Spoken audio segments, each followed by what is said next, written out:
Hello and welcome to Jung at Harp. Today we're going to talk about criticism and resistance. My name is Deborah Henson-Conant and I'm here with Kathleen Wiley. I am a composer and a performer, and Kathleen is a Jungian psychoanalyst. We both play the harp, and so we call this Jung at Harp. So today, Kathleen, I had texted you earlier in the week and I'd said, let's talk about resistance and navigating by resistance. And then last night, in the middle of the night, I texted and said, no, let's talk about criticism and how it inhibits you. And then in perfect form, you wrote back and said, well, here's how they fit together. So I just remind everybody, well, not remind because they didn't know, tell them what you told me. Yeah, I think that criticism and being compared to others or comparing ourselves to others creates a resistance to moving toward what we want.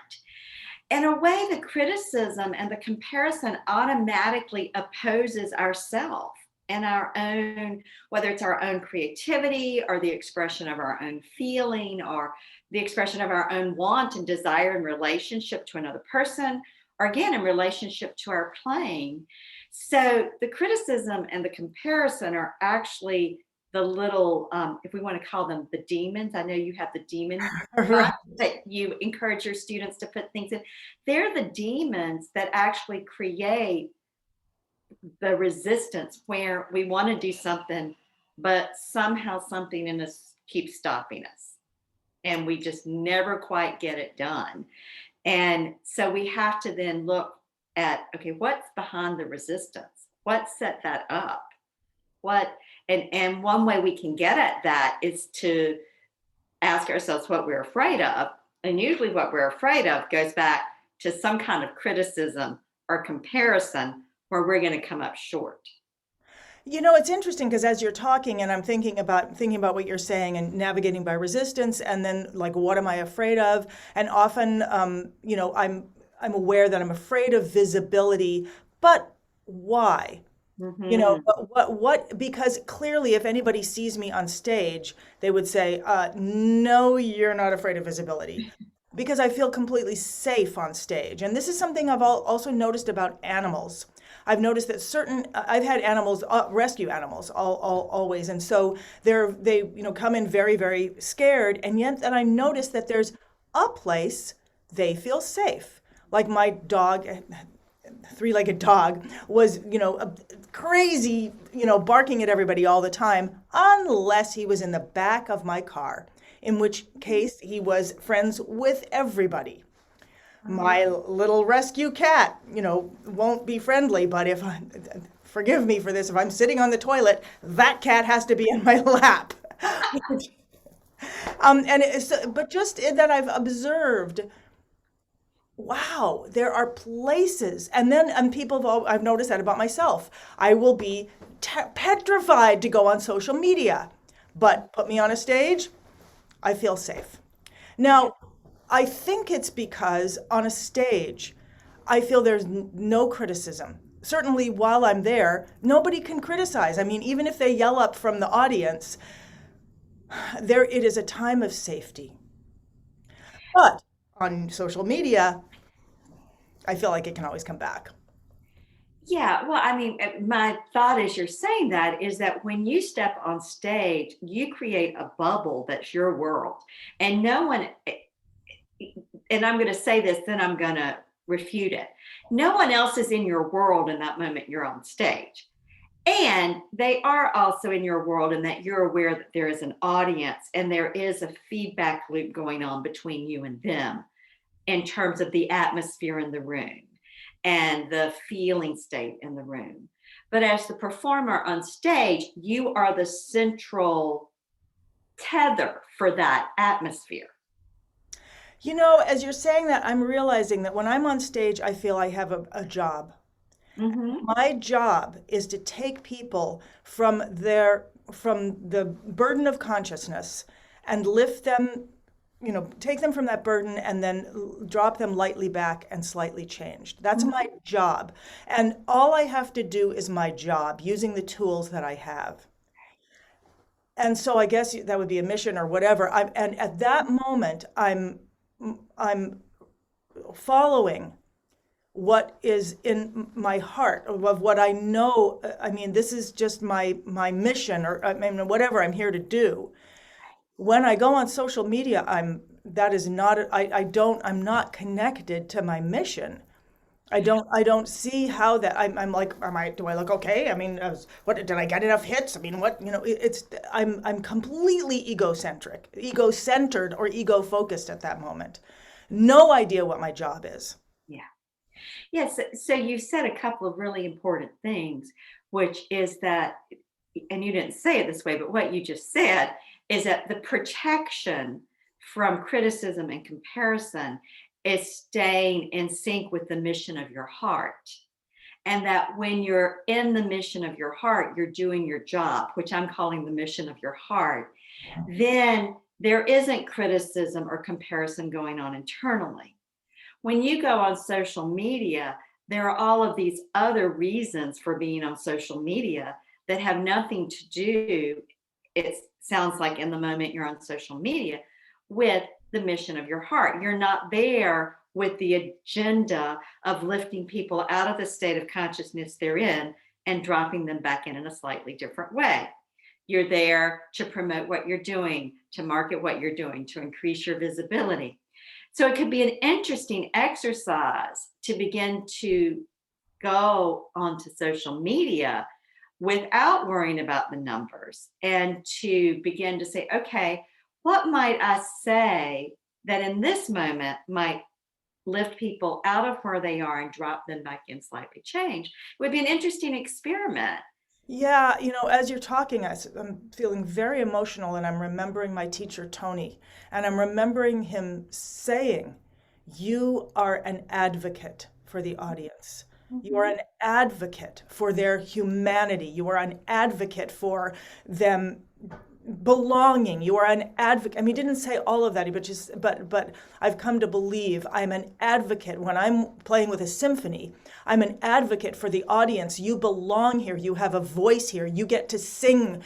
You don't just have to sit there silently. You get to sing. You get to have that experience. And I feel passionate about that on the stage. And I definitely get lost in, it's so funny. Again, it goes back to having my place. I just don't identify my place in society or in any social thing as I do on the stage. I mean, when you think about the stage and what it is, that places have been built around this idea of imagination and the a play, and I fervently believe that we should be able to bring that magic anywhere, Mhm. but I'm not doing it. But I'm getting ego involved, and and it just reminds me. I mean, one of the things I'm teaching my students in the blueprints for creativity, one of the blueprints is how to tell your story with music. Mhm. And one of the reasons for that blueprint is so that when you, especially if someone who, it doesn't matter whether you're skilled or not skilled or whatever, you go into a situation and you're going to play for somebody, if you just start playing, everybody's got in their heads, is she good? Is she not good? We've got the competition and compare. But if you tell the story of what you're doing and combine it with the music, you can bring people out of that world and into a different world. And that's the function, Mhm. and that's the job. So sorry, I just feel like I'm talking. And okay, talk. Please tell me. I know you're thinking things, and I want to hear them. Yeah, but I think THC, part of again what you're talking about is that there is a mission, a heart intention, purpose that when you step on stage, you access and you're clear about. So, in some ways, maybe that just needs to expand into other areas of your life instead of be compartmentalized when you're the entertainer on stage or the storyteller on stage. Right. I mean, often in our life's work is the seed of our, what I would talk about as our soul's purpose. And when we can realize that seed that is our purpose or our mission, some people talk about it as our life's mission, that is like the guiding principle for how to live period, to live everywhere. Right. And often we forget that it gets compartmentalized and locked into the golden cage. I was thinking this morning about your musical, The Golden Cage, and I was reflecting back on another episode where you talked about how when the character in the cage began to realize they could go out of the cage, they could always come back, but it was no longer, they were no longer a prisoner there. And so at this moment, it's giving me chilly bumps, but I think maybe the stage has been your golden cage that now you're looking to find a way out of. And we all can identify when we track our resistance and we look at where our criticism and comparison, comparing ourselves is extremely strong. There we're going to find our golden cage. Uh, Please say that again, because I'm just so emotional about what you're saying. I'm thinking about the words in the song that she says when she's thinking of leaving. She says something in my own house. I am at home. I may have troubled times, but they're my own. How Mhm. can I leave them all behind? Go searching for an answer I might never find. Mhm. There may not be a light, to light my load, and there may be no song to light my load, but yet I'll leave that. Sorry, and this is okay. This is me, and I wrote that at the beginning of my journey. I wrote those words when I was 19 and wondering what is going to happen in this life. How Mhm. do we negotiate freedom and security? How do we live in those things? Yeah, I mean, I think those are the questions that are really behind how do we respond to our resistance to doing something that we want to do, but somehow some part of us clearly doesn't want to do. And the words you penned at 19 are so true. We stay with our own troubles because the devils we know are the ones are better than the ones we don't, so to speak. At least we're familiar. Right. We know how to respond. We don't have to be surprised. But yet nothing ever changes if we aren't willing to be surprised, if we aren't willing to have a different experience. Well, So, yeah, and I keep going back to this idea of resistance and leadership and fellowship. So as students are starting to, in the academy through these blueprints, they're starting to show more of what they're passionate about, mhm, and what their missions are, and how so many people feel they don't have a right to their mission um, because they don't have the skills. Like mhm, how can, and yet what I'm seeing is that your mission, the thing that you want to bring to the world, the question, the answer, the search that you want to bring to the world, that's what's exciting.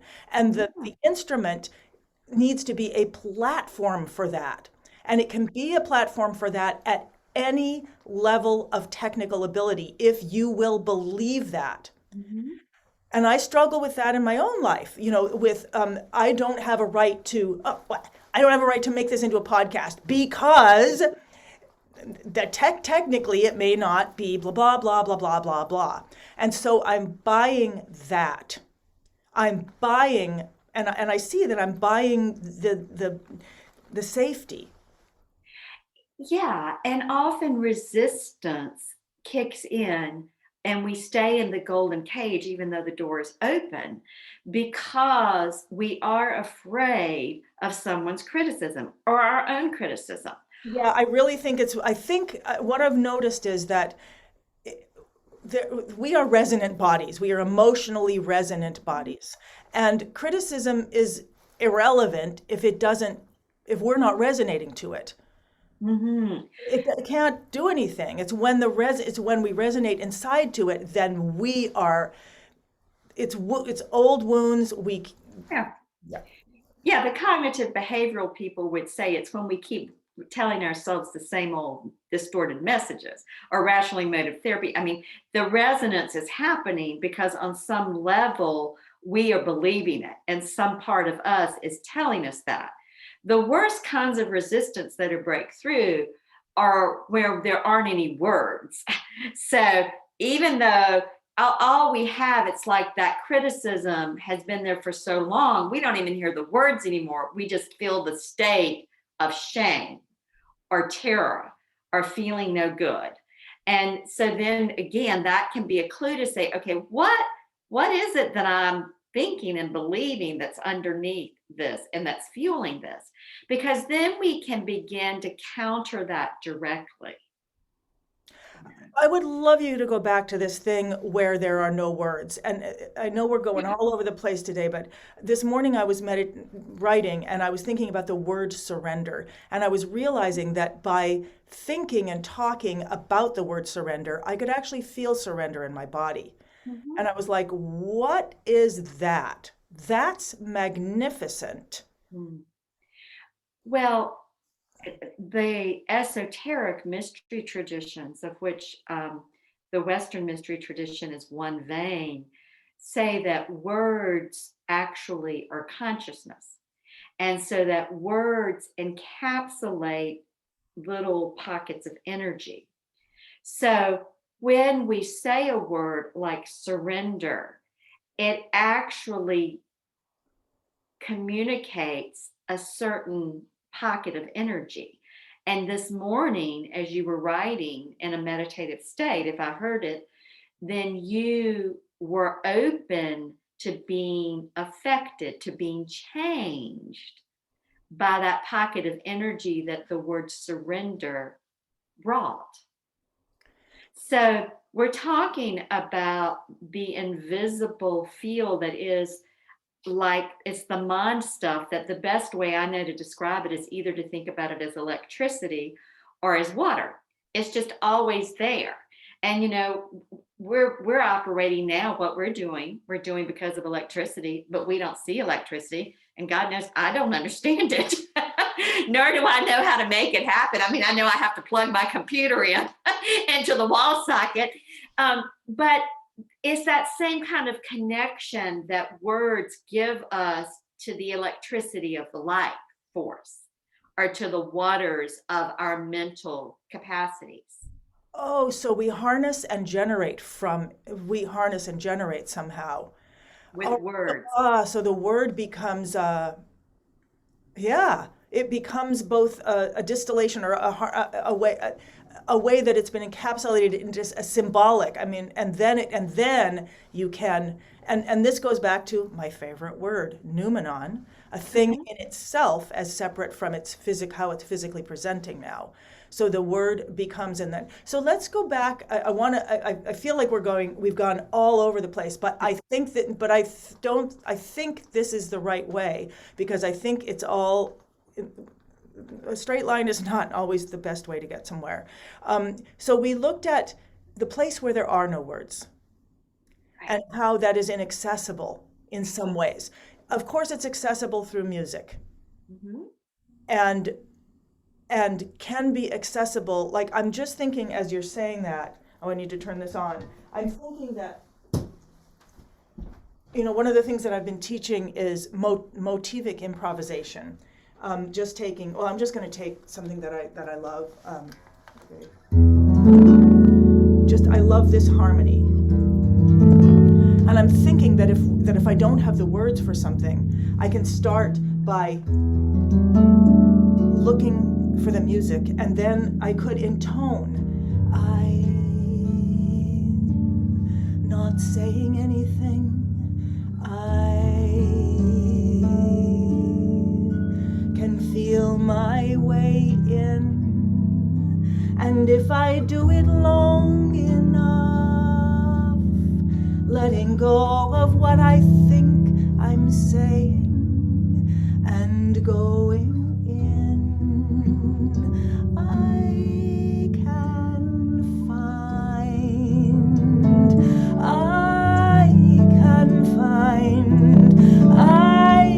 find a world.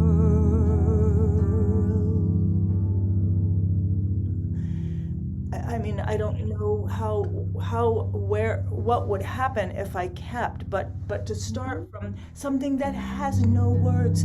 This is a being that has no words, and yet it has so much, and it gives my fingers words. It gives my fingers language, and maybe that can, if I can intone and feel that, I could find my way in to that space that might then have words. Yeah, absolutely. I mean, I think what you're saying and what you're sharing is that music is a language of its own. And that sometimes in getting to the spoken language of words, we need other languages to help us feel into and be with what is going on inside of us, so that the word that encapsulates that state can emerge. Because if we're just giving words that aren't connected, they're empty and they don't transmit consciousness. They don't change the people around you.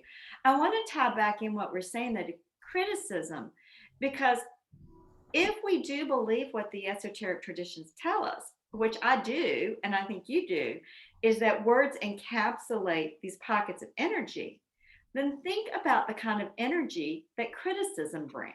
Right. And what that does to someone. And Angela's Arian used to always say that when we compare ourselves to another, we immediately cut ourselves in half. And so the words that we use with ourselves and with other people are so important because they do transmit pockets of energy. The beautiful thing about music is that when you can go to your harp or your piano or fiddle, whatever you go to, and just let yourself be with whatever your fingers want to do that resonates with your body, then you can access states that you may not have words and ego consciousness about. And we need to have the ego consciousness and the sense of relating to it, connecting to it. We need to build that bridge to these parts of ourselves, which is why language is important. So one of the things I was thinking about when you were saying that was that it takes no faith to be critical. Right, that's right. But it takes a great deal of faith to trust.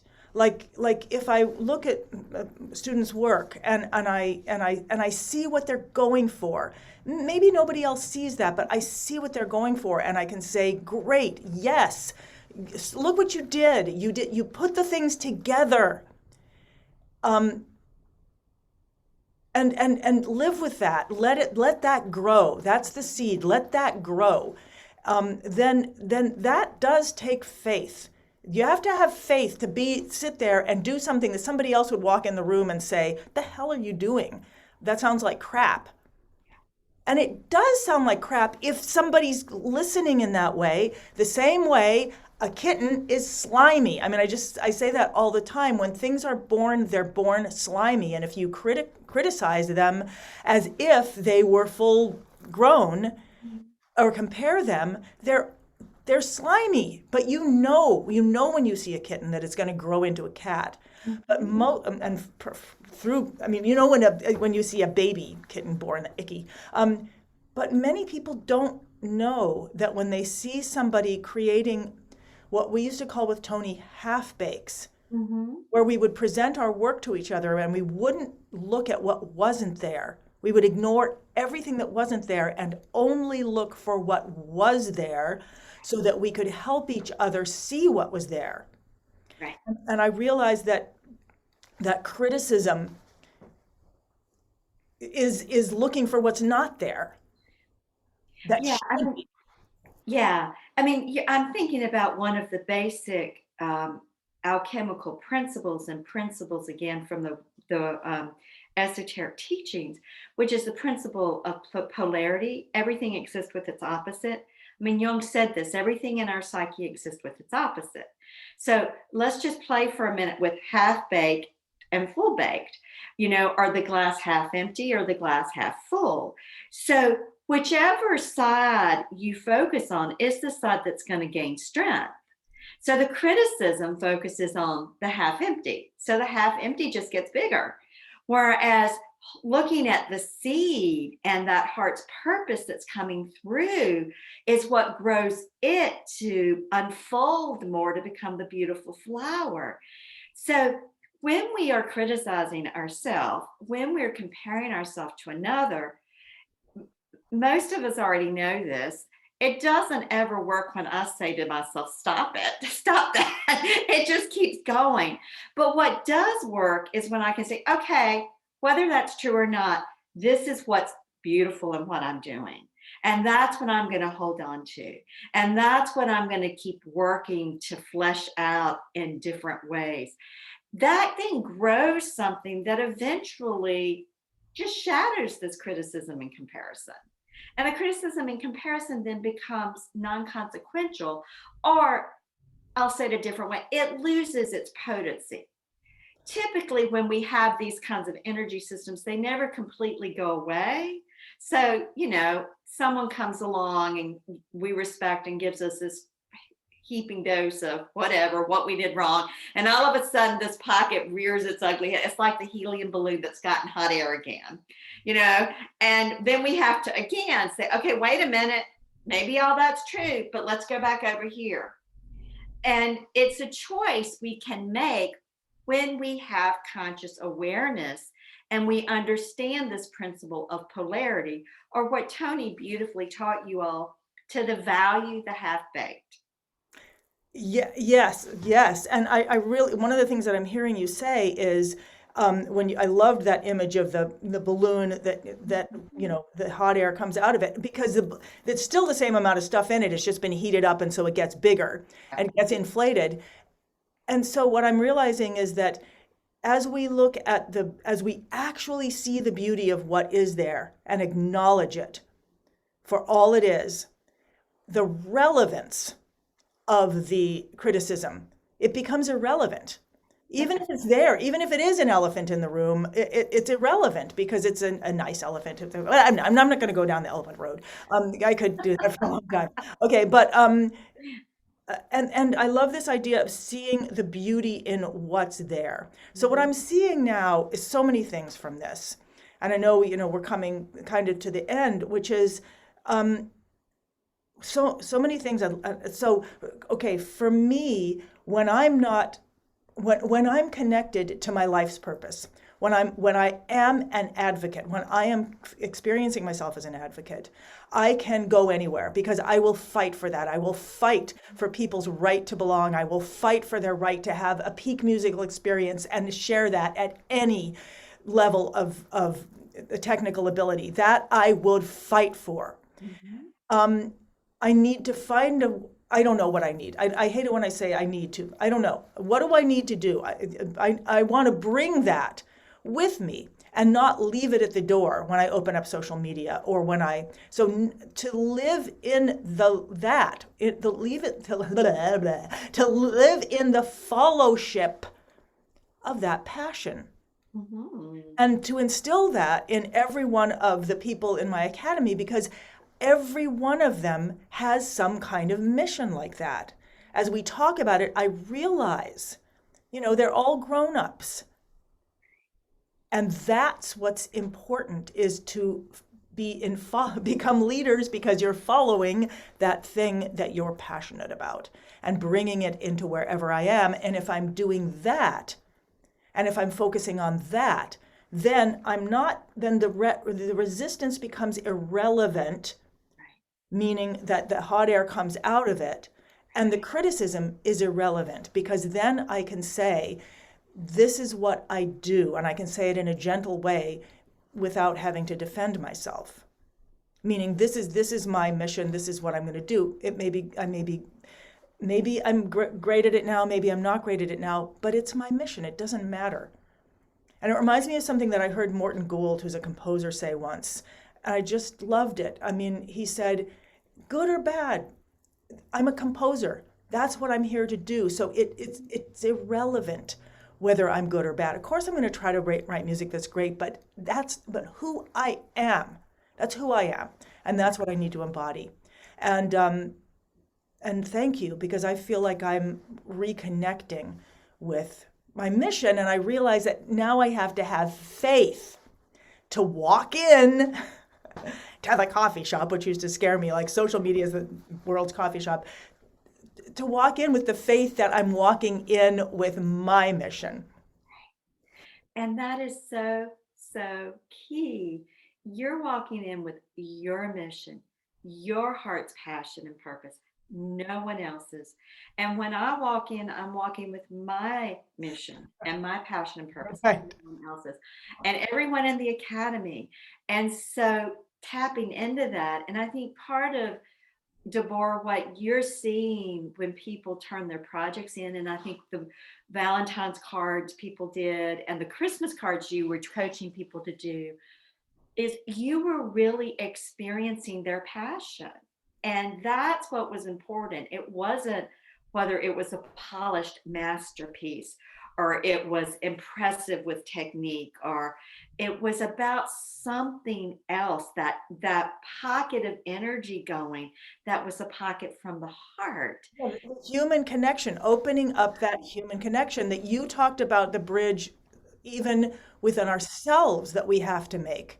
That's And I know that that was terrifying for many because they were really scared they were going to get criticism, even in sending love. And of course, what it could be more terrifying than getting criticism in how we express love. right. Yeah. And the sad reality is there are a lot of people who in their life have only ever gotten criticism or comparison, who still live with the idea that if it's not full baked, then it's wrong and bad. And so then all they know how to do is criticize or say, well, you didn't play it as well as so and so. And what you said earlier is when we can stay connected to our heart's mission and purpose and stay centered in ourself, then that's irrelevant. And Right. then we can see it for what it is. And I, And, and if there's a kernel of truth in it, we can say, I mean, like sometimes when I watch our videos, I think, okay, Kathleen, you need to not have that cackly laugh, or you need to sometimes slow down. You talk too fast. Well, you know what? As I'm saying those things right now, they don't feel like criticisms that are cutting me down. They just feel like, okay, yeah, well, that's helpful feedback. And maybe sometimes it would be clearer if I slow down, but that doesn't negate the value or the power or the effectiveness or the beauty or the expression of my heart's purpose in it. right, right. And as you're talking, I'm remembering I was, and I'm sure I still am in some ways, the worst in terms of criticism. Couldn't watch anything without criticism. Couldn't bear to not let people know what my criticism was of them, because that was going to help them get better. And I don't know what happened, but I got a lot of help, and we can talk about that another time. The help that I got from humans in being able to alleviate some of that pain that I was passing around in the thought that I was helping. And so I want to cap this. As always, God, love these conversations, and I love that you actually watch these. And I'm like, wow, what a good idea! I could watch and then get some good ideas. But that resistance that I can go into resistance by going back to the deeper meaning in my life, that I can go back to what Tony said about being an advocate for the audience being myself, one person, whoever I'm speaking to at that time. And that also opens up for me, opens up my life when I'm willing to be an advocate in that moment for what I believe in, and that when I'm only responding to the surface of what's going on, how many hits did I get, blah blah da da da da. It's like I'm only playing the top notes of the harp, which is fine. It's tinkly, but I'm not playing that depth and that change and really feeling that. And that's what I want to do always. Okay. No, but I think you said it really well. And I think, again, when we can have that perspective, for instance, on social media or on someone's criticism coming at us, that, okay, we're here in the top half octave, but man, I got another 4.5 octaves below me. And that's where the substance is. And I think, when we can remember that, then the criticism can be what it is, and it doesn't get to be in charge and stop us, cage us in, and trap us where we can't play the other 4.5 octaves. We get to have the substantialness. You're making me realize something I say all the time, and I hadn't even thought of it, is that the lower notes will always redefine the upper notes. Mm-hmm. And that is my choice. I can play these and they may mean whatever they mean, but when I put this underneath them, they can mean something. I mean, even just this one thing, this one, which is almost a sense of loss to this chord, which is almost a sense of hope and opening. And what I'm hearing is I can do that in my life. I love that image that you said. We've got a whole 4.5 octaves below all that stuff. Yeah.